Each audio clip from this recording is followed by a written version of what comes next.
Este programa tem o apoio cultural Copenhagen e Lua Music.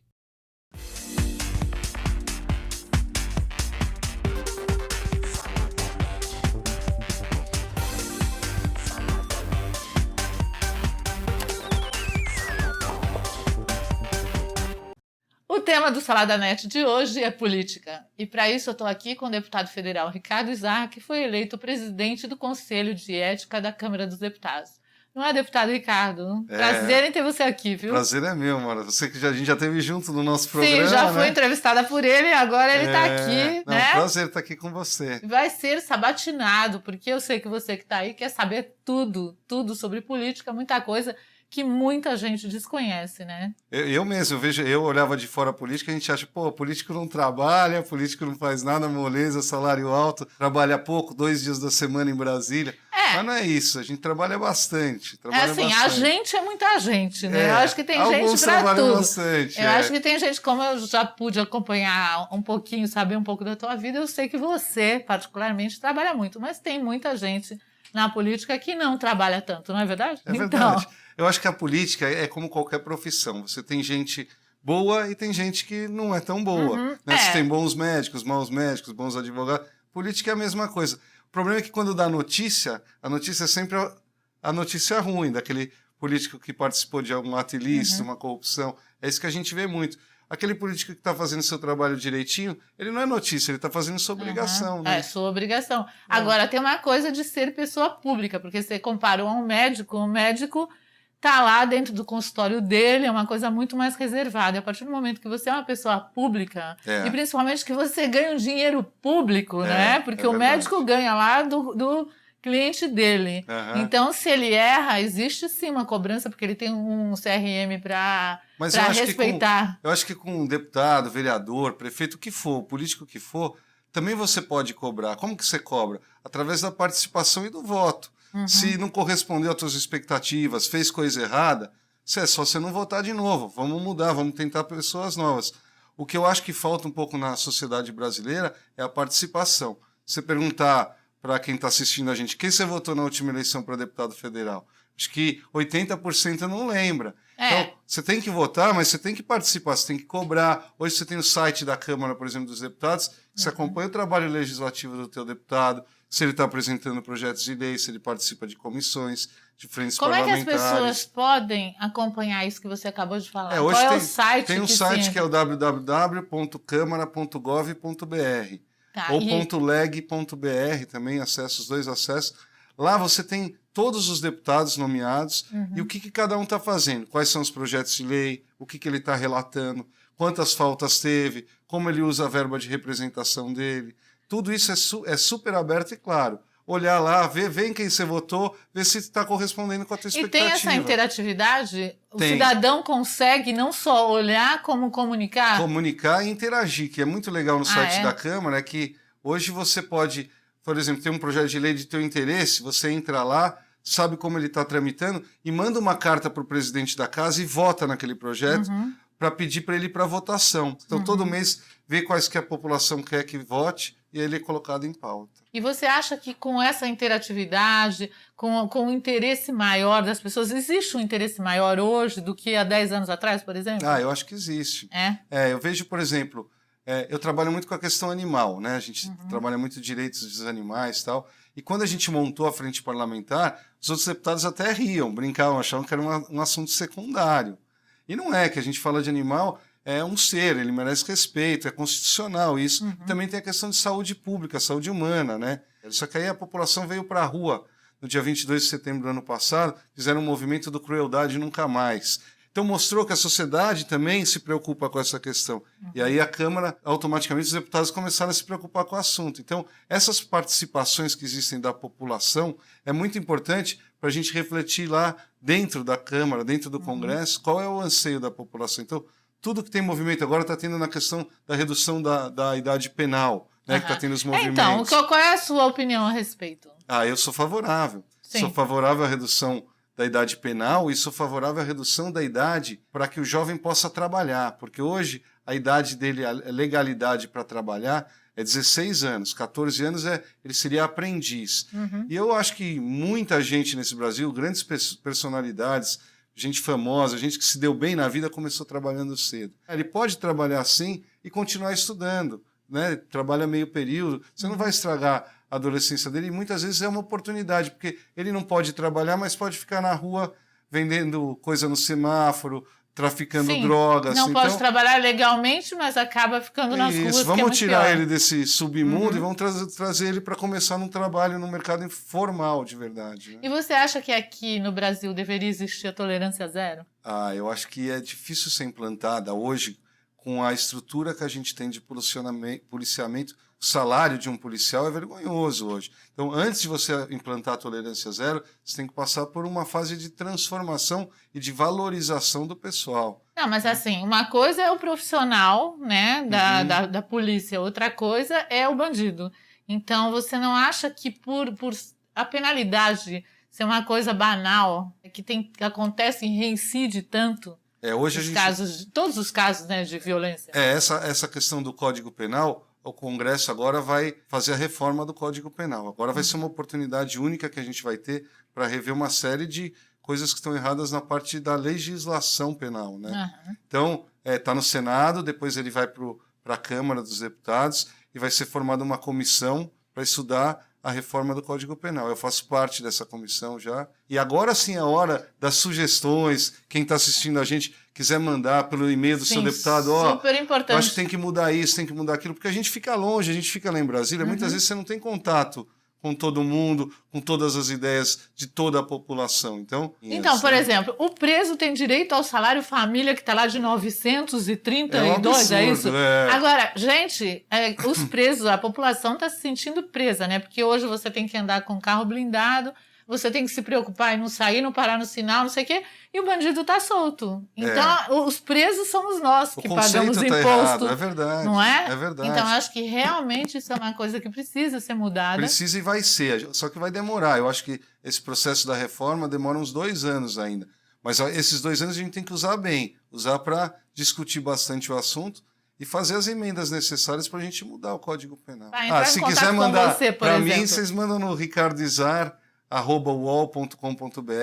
ou liga no nosso escritório aqui de São Paulo, 011 3887 7322. Agora, voltando à sua vida política, quantos anos você tem de vida política? Eu tenho 2 anos de vida política. 2 anos de vida? Não, mas... Sim, a política ela sempre fez parte da minha vida, porque meu pai foi deputado por 11 mandatos. Para mim era assim, de moleque eu ia para a escola, todo mundo falava mal de política. E você acha que as pessoas falavam para você porque já sabiam, né, que o teu pai era político? Eu acho que sim, o conceito do político está muito ruim no Brasil. Está muito ruim. Mas para mim isso nunca fez muita diferença, porque eu conhecia meu pai, eu sei o trabalho que ele fez, foram 40 anos de vida pública, nunca teve uma mancha no nome. Ele foi o presidente do Conselho de Ética. Na época ele conduziu o Conselho de Ética de forma transparente, clara, condenou quem tinha que condenar.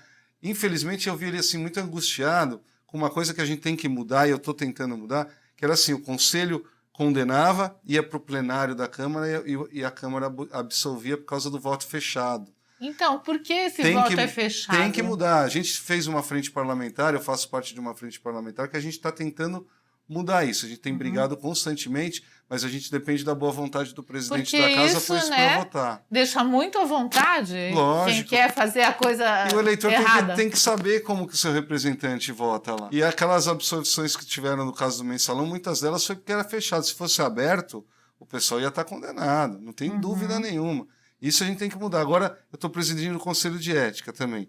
Nós vamos enfrentar a mesma coisa. A gente vai fazer um trabalho, porque no Conselho de Ética você vota aberto. Nós vamos condenar vários deputados ali no Conselho, eles vão para o plenário e vão ser absolvidos. Existe um cooperativismo lá dentro. Então, o que a gente tem que mudar é o voto fechado do deputado. Tem que ser aberto para tudo.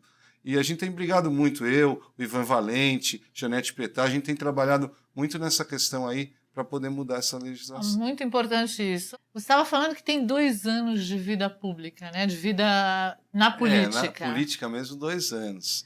E o que você fazia antes? Antes eu tinha uma corretora de seguros. Eu vendia seguro, principalmente seguro funeral.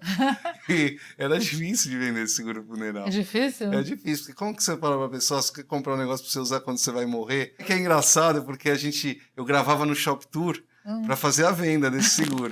E a gente vinha primeiro falando de todos os benefícios que davam. Dá desconto em farmácia, né? Para depois vir falar do funeral, né? Não, dá mil coisas, dá mas mil o que é esse negócio de dar mil coisas? É você morrer. Aí a gente olhava para a câmera e falava, você que está aí assistindo a gente, você vai morrer. Aí ele já falava assim, aí o cara já tomava um susto e você entrava com o produto, porque é verdade, a única coisa que a gente sabe é que um dia a gente vai morrer. Nossa, né? Mas eu vou te falar que realmente, assim, você sair de casa, se entusiasmar com uma propaganda da sua morte, é difícil, não é né? das coisas, mas... E daí, então você resistiu bastante com a política, né? Porque tendo um pai tão atuante como sempre mas eu foi não o teu convivia pai... muito com ele na política, assim, ele sempre falou, segue tua vida privada, tal, e aí, quando meu pai faleceu, eu fui para Jaú receber uma homenagem de uma APAI. Meu pai trabalhava muito com as APAIs, né? Trabalhava muito com as entidades. Ele falava que era melhor mandar dinheiro para as APAIs do que para as prefeituras, porque você sabe com quem usa melhor o dinheiro. Fizeram lá uma homenagem, recebemos... E quando eu estava saindo, um dos meninos dos alunos, né, especial, ele falou assim, poxa, tia, agora quem que vai cuidar da gente? Aquilo me deixou meio emocionado. Aí eu liguei para minha mãe e falei, mãe, e se eu continuasse o trabalho do papai? Ele falou, vamos, a gente vai junto. Aí começamos a rodar o interior de São Paulo. E você já foi direto para deputado federal, quer dizer, você não passou, não foi vereador, não foi deputado estadual, nada disso. Direto para federal. E foi eleito com mais de 87 mil votos. Foi uma votação boa. Fomos o segundo mais votado do partido. E o que você acha que é a tua característica mais importante? A gente trabalha diversas bandeiras, mas eu acho que a bandeira que vem marcando mais o nosso mandato, além da questão das APAIs, das entidades, e a gente tem trabalhado muito com a questão dos direitos animais. E muita gente pergunta para mim, poxa, mas você vai se preocupar com um animal, com tanta gente passando fome pensando tal, bem né? Sim, mas só que as pessoas ainda lutam pelas coisas, mas o animal depende que alguém lute por ele. Primeiro que o animal não tem voz, né? Então ele precisa ter alguém para falar por ele. E outra coisa que, quando a gente fala de combate à zoonose, controle populacional de animais domésticos, a gente está falando de saúde humana. Porque hoje, quando você investe R$1 em combate à zoonose, você está economizando R$27 lá na frente na saúde humana. Políticas públicas são necessárias nessa área. E a gente vem batendo muito nessa tecla e eu acho que é o que tem dado mais visibilidade, além da questão da ética, né? Do Conselho de Ética, que isso deu uma projeção grande para a gente lá em Brasília. Então, você foi eleito presidente do Conselho de Ética, cargo que o seu pai já exercia. Exatamente. Você acha que teve alguma influência nessa eleição com relação ao teu pai já ter sido? Teve uma influência, eu acho que negativa, para falar a verdade. Mesmo? Por quê? Houve uma pressão muito grande dos partidos da base governista para que não fosse eu, porque quando meu pai foi o presidente do Conselho de Ética, ele foi um pouco rigoroso, foi rígido demais. Então, existiu sim uma campanha contrária, isso existiu, mas a gente conseguiu costurar lá e tivemos uma maioria dos votos. Mas... E como é que você foi escolhido para concorrer? Na verdade, eu não fui escolhido. Meu partido nem me indicou, para falar a verdade. Eu fui pela vaga de um outro partido e lancei uma candidatura avulsa. Porque você tinha vontade de ocupar. Porque eu tinha vontade de ocupar. Então foi uma iniciativa tua. Foi. Existia um acordo entre o presidente da casa, a mesa diretora, que eles queriam um deputado do PDT. Eu sou do PSD, mas saí por uma vaga do PR que eu consegui avulsa lá, saímos candidato e ganhamos por um voto. Foi a diferença de um voto. Olha, mas assim é bom, né? É suado, gostoso, realmente. Né? E agora já começamos o trabalho lá, já caiu 3 processos lá dentro do Conselho de Ética. E como é que é? O que são esses processos? O que quer dizer exatamente ser presidente do Conselho de Ética da Câmara? Na verdade, assim, é um colegiado, são 20 deputados e um presidente. A gente trabalha e faz um trabalho investigativo. Então, se existe uma denúncia, a gente tem que apurar essa denúncia para ver se ela é de fato real ou não. E se tem provas ou não. Então, lá não é... Todo mundo fala Conselho de Ética, um tribunal de exceção vai condenar. Não. Se a pessoa não deve nada, não vai acontecer nada. Mas se fez coisa errada, o colegiado... um relator levanta tudo, coloca para votação e a gente vota. E as penas variam, ou de absolvição, ou de só chamar atenção, ou suspensão de 15 dias, 1 mês, ou a perda definitiva do mandato e a cassação dos direitos políticos. Mas é super importante, né? É super importante. E esses processos que acabaram de entrar, que são eles? São 3. Você pode falar? Posso, um é do Lereia, é aberto, isso daí é o do Lereia, né, supostamente envolvido na questão do Cachoeira. O outro é uma briga entre 2 parlamentares, foi o Defanir Ribeiro e o Onyx Lorenzoni, puxou o microfone da mão do outro, tal, discutiram lá dentro. E o terceiro caso é do deputado Eudes Xavier, ele acusou o governador Cid Gomes de ter usado uma empresa Kroll para fazer espionagem contra outro deputado e tal. E agora a gente vai abrir a investigação, né? E como é que está a ética no Brasil? Ela precisa melhorar muito. Eu acho que a ética começa em casa, né, na verdade. Acho que a comportamental é o que menos existe hoje, porque você tem vários tipos de ética. Eu acho que a ética na política hoje é a mais imprescindível, né? O maior problema do Brasil disparado é a corrupção. Geralmente existe a corrupção na política em todo mundo, mas no Brasil é uma coisa um pouco além, não é? Tava demais, eu acho que ainda está demais, mas vem melhorando. Eu acho que desde aquela época do mensalão, começou a ter uma fiscalização maior. Mas é só assim, né? É por isso que eu te falei da tolerância zero, porque infelizmente o povo não consegue se educar sem uma pena rígida, né? Então, assim, sempre precisa existir uma pena para as pessoas terem medo, eu acho que tem muita coisa que está errada. Você vê, a justiça é muito morosa. Você viu quantos anos para julgar o processo do mensalão no Supremo, né? Então, a justiça é morosa, a legislação é falha, tem que ser mudada. E eu acho que a questão do berço é o mais importante, né? Eu acho que a gente aprende em casa o que é certo e é errado. Eu, por exemplo, sou católico. Eu acho que a religião ajuda muito, independente de se você é evangélico, judeu, mas a própria religião ela já te dá os princípios básicos do que é ético, do que não é, do que é certo, do que é errado. Eu acho que educação, é muito importante, né? Educação, eu acho que é assim. Então, você está há 2 anos e, pelo jeito, está gostando bastante do que faz. Então, estou gostando, mas é diferente. Por exemplo, na vida privada, você tem uma empresa, tá errado aqui, você pega, vai lá, assina, já muda, né, resolve na hora. Lá não, tudo é devagar. E você depende de outras pessoas, 513 deputados, aí você tem que entrar num acordo, leva para votação, pro projeto. Então ela é muito mais devagar do que a gente gostaria de ver. Os resultados são mais devagar. E o que você teve que trabalhar na tua personalidade para viver Paciência. isso? Paciência que você não tinha. Eu não tinha muito, eu gostava de resolver as coisas na hora. E hoje eu vejo que nem tudo você consegue resolver. Poxa, é difícil, cada degrauzinho que você consegue mudar já é uma vitória. O que é ser um político? Eu dou muito mais do meu tempo para os outros do que para mim. Eu só fico com a minha filha de domingo, né? Que eu guardo para ir com ela na missa e ficar com ela, porque segunda-feira eu atendo no escritório o dia inteiro. Terça, quarta e quinta, Brasília. Atende o quê? Atendo o pedido. Quem quer falar com o deputado vai lá de segunda-feira.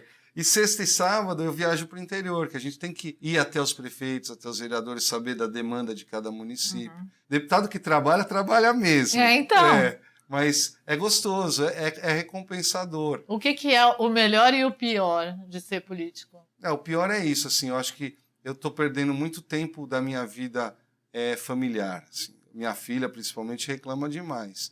Mas o lado mais gostoso é quando você consegue, que nem agora, arrumei uma verba para Cajobi lá, R$100 mil para refazer o teto da APAI. O olhar, o sorriso das pessoas que você conseguiu resolver um problema é gratificante, né? E os projetos de lei, que demoram, mas deve ser gostoso se aprovar um projeto de lei que vai mudar efetivamente alguma coisa no Brasil, né? São várias frentes, né, de trabalho que você hoje tem já com tão pouco tempo na política, mas trabalha muito e faz muita coisa bacana pela gente, né? Então, eu queria que você falasse qual é todo o seu trabalho, além do trabalho em defesa dos animais. Eu sei também que tem a defesa do consumidor, como é que isso funciona? Funciona assim, hoje na Câmara dos Deputados, para quem não conhece, existem comissões, que a gente chama. Essas comissões, elas analisam o conteúdo de cada projeto e a constitucionalidade de cada projeto. Então, tem a Comissão de Seguridade Social e Família, Defesa do Consumidor, Meio Ambiente, e tem a última que é a CCJ, Constituição e Justiça. Lá, define-se a constitucionalidade do projeto. Antes, é o mérito. Então, nessas comissões, a gente vai discutindo, fazendo emendas no projeto, até ele ficar prontinho para ir para a votação no plenário. Eu sou membro da Comissão de Defesa do Consumidor. É gostoso, assim, tem vários projetos, a gente tem feito bastante emendas em projetos, votos substitutivos. Me conta alguma coisa bem sucedida dessa defesa do consumidor, alguma coisa que tenha marcado para você. Agora, por exemplo, a gente conseguiu com o ministro Edson Lobão que as tarifas de eletricidade fossem reduzidas em 17%. Então, na renovação dos contratos, eles não estavam levando em consideração a amortização dos investimentos feitos anteriormente pelas concessionárias. Então, acho que assim foi um ganho grande para o Brasil todo. Sim. As coisas só aumentam, né? Onde você conseguia baixar 17%, é bem legal. Eu acho que esse foi o maior ganho que a gente teve até agora na Comissão de Defesa do Consumidor. Tivemos, assim, ganhos grandes com a Frente Parlamentar em Defesa dos Animais. A gente conseguiu aprovar um projeto de lei que institui o remédio genérico veterinário. Né? Isso vai baratear custo não só para o produtor, mas para o protetor, para aquela pessoa que tem um animal em casa. Estamos lutando muito para que acabe com os animais em circo. Eu sei que tem gente que acha bonitinho e não precisa. Os melhores circos do mundo não tem animal. O Circo de Soleil é um exemplo disso. Né? A gente tem que valorizar o artista e não a maldade que é feita com um animal. Você, como cidadão brasileiro, o que você mais sente falta? O que você gostaria assim, de mais urgente que mudasse no Brasil? Eu acho que a questão de segurança pega pesado, né? Que a gente já conversou aqui, mas eu acho que o maior caos hoje que a gente tem é na saúde. Quem pode pagar um plano de saúde não percebe o que está acontecendo hoje nos hospitais. E a gente ainda está em São Paulo. Tem outros estados aí que a situação é uma vergonha. É degradante. Uma pessoa ficar numa fila de hospital lá, quase morrendo no corredor, na maca.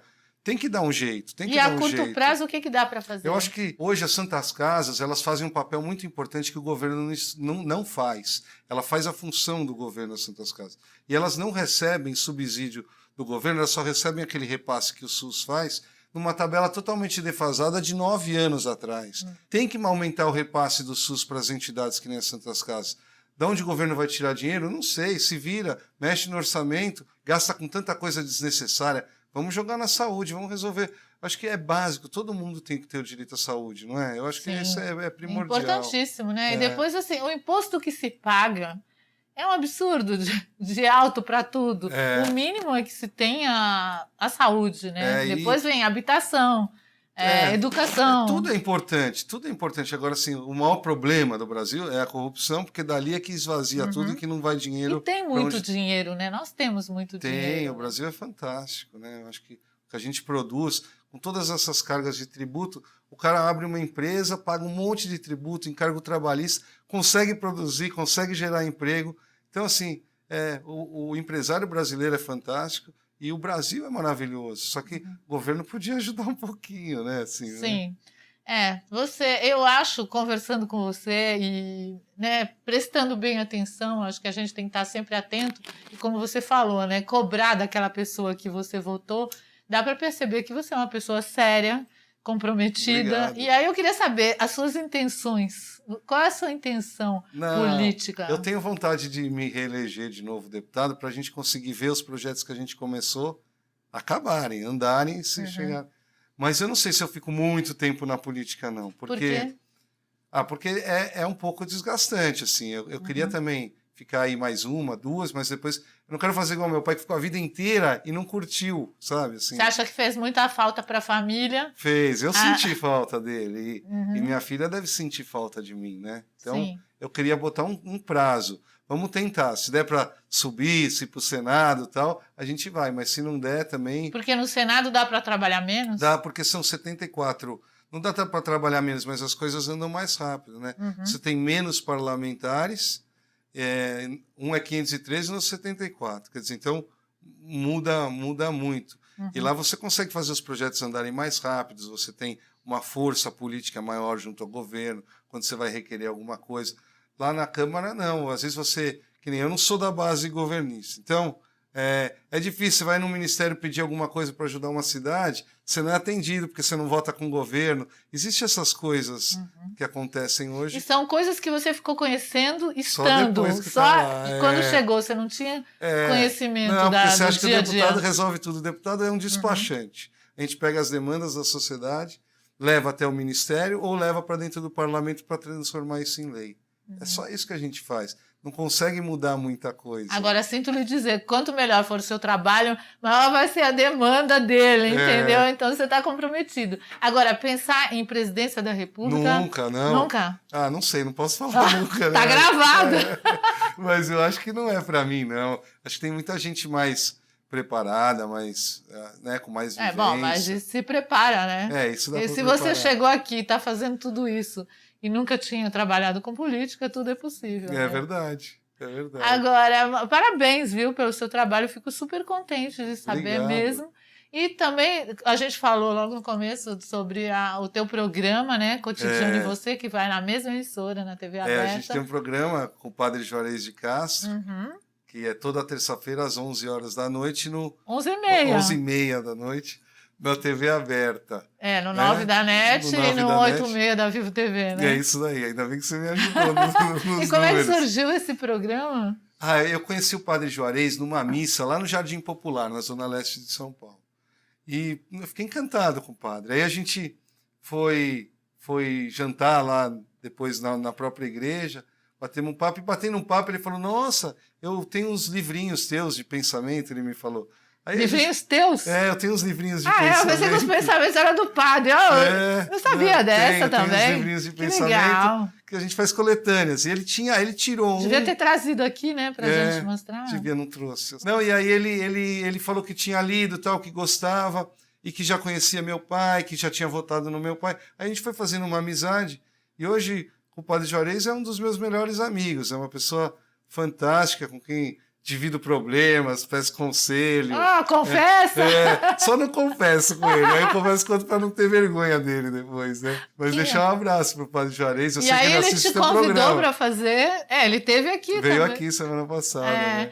E aí ele te convidou para fazer esse programa, e o programa começou com vocês, ou ele já tinha? Não, na verdade, tivemos a ideia juntos, falando, vamos fazer um programa? Vamos. E aí montamos o programa. Tudo improvisado, você viu lá como que é o nosso estúdio. Não é bonito igual o da Maura. Não, tá indo super bem, né? Achei bem legal. E vocês são diferentes um do outro, então fica interessante. O duro é que com o Padre Juarez ele fala demais. Ele fala muito mais que o entrevistado, viu, Padre?